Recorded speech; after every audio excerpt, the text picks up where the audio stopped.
உச்சி குடிந்தருங்க.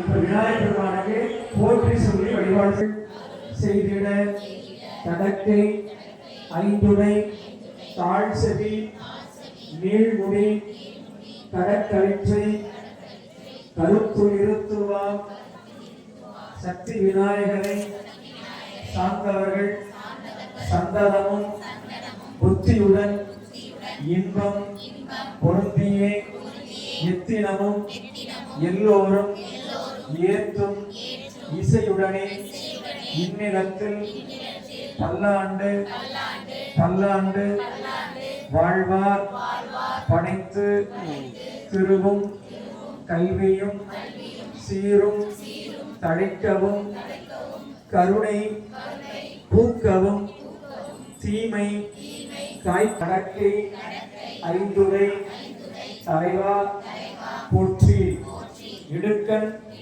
தீர்த்து அருள் இறைவா போற்றி. இப்ப நம்ம நல்லா வேண்டிக் கொண்டு அவருடைய திருவிழை சேர்த்துங்க. இப்ப ஊதுபத்தி ஏற்றிக்கொள்ளுங்க. சாமிக்கு நிவேதனம் பண்ண முடியாது.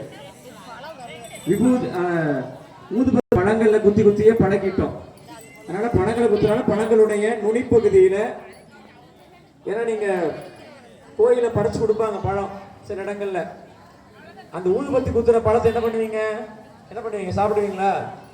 என்ன பண்ணுவீங்க? தூக்கி அப்படியே கூரை மேல போட்டுருவீங்க. யாரும் சாப்பிடுவீங்களா? வச்சுப்பீங்களா?